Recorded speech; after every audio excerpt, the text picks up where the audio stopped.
कि एक बार पांडवों ने अश्वमेध, एक बार आवर्त महोत्सव रखा और एक यज्ञ रखा। उस यज्ञ का नियम था, पहले जो यज्ञ होते थे उन यज्ञ का नियम था, यज्ञ में घंटा लगता था। वो यज्ञ की जैसी पूर्णाहुति होती थी तो यज्ञ का घंटा अपने आप बज जाता था, अपने आप बजता था, उसे बजाता कोई नहीं था, अपने आप बजता।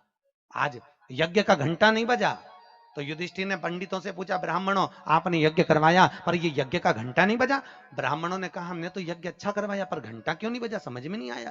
तब इतने में ब्राह्मणों में से एक ब्राह्मण यज्ञाचार्य ने कहा, मुझे लगता है यज्ञ दो तरह का होता है, एक यज्ञ जो अग्नि में सांकल्य दी जाती है तो अग्नि देवता प्रसन्न होते हैं, और दूसरा यज्ञ वो कि भंडारा किया जाए और लोगों के मुंह में भोजन दिया जाए, वो यज्ञ भी प्रबल होता है। महाराज हमको लगता है यहां दोनों यज्ञ हुए, एक यज्ञ आहुतियों का, एक यज्ञ भंडारे का। मुझे लगता है भंडारे में कोई भूखा रह गया है, कोई भूखा है। अब वो भूखे व्यक्ति को ढूंढो। पांडव गए और पांडव जाकर जरा पता करो कि भूखा कौन है अपने नगर में, यज्ञ का घंटा बजेगा। जाकर देखा तो एक कुटिया में एक संत बैठे हुए थे। बाबा आपने भोजन किया है? नहीं। आपने भोजन नहीं किया? नहीं। क्यों नहीं किया? मैं काय को भोजन करूं, भंडारा हो रहा, चलो भोजन करो। नहीं नहीं मैं नहीं करता।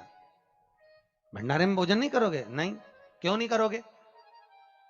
मैं उसके घर में भोजन करता हूं जो मेरे को 108 अश्वमेध यज्ञ का पुण्य देता है। पांडव मेरे को 108 अश्वमेध यज्ञ का पुण्य दे दे, मैं उनके यहाँ भोजन कर लूंगा। अब पांडवों ने सोचा अपनी जिंदगी में पहला तो अश्वमेध यज्ञ कर रहा है, और 108 अश्वमेध यज्ञ तो हमने कभी जिंदगी में नहीं करे, तो हम इसको पुण्य कहां से दे बाबा को। पांडव चले गए। द्रौपदी ने पूछा कोई मिला? हाँ एक संत मिला है, पर 108 अश्वमेध यज्ञ का पुण्य मांग रहा है। द्रौपदी ने कहा चलो मैं लेके आती हूँ उस बाबा को।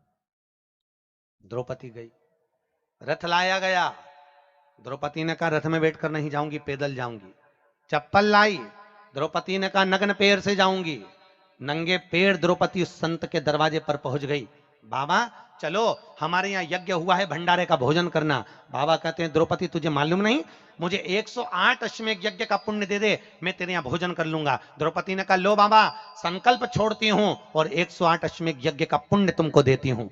संत ने कहा द्रौपदी तेरे पति ने तो कभी पूरे यज्ञ नहीं करे, तूने कब कर लिए? द्रौपदी बोली बाबा मैंने सुना है मेरे कृष्ण के मुख से, जब कोई व्यक्ति अपने घर से निकलकर किसी संत के दरवाजे पर, किसी कथा के पंडाल में, किसी मंदिर पर, किसी तीर्थ में पैदल पैदल जाता है, जितने कदम चलकर जाता है उतने अश्वमेध यज्ञ वो अपने जीवन के कर लेता है महाराज, उतने अश्वमेध यज्ञ वो अपने जीवन के करता है। और द्रौपदी ने कहा बाबा मैं तुम्हारे दरवाजे पर चलकर आई हूं, 18,000 कदम मैं चलकर तेरे दरवाजे पर पहुंची हूं, उसमें से 108 अश्वमेध यज्ञ तुमको देती हूं।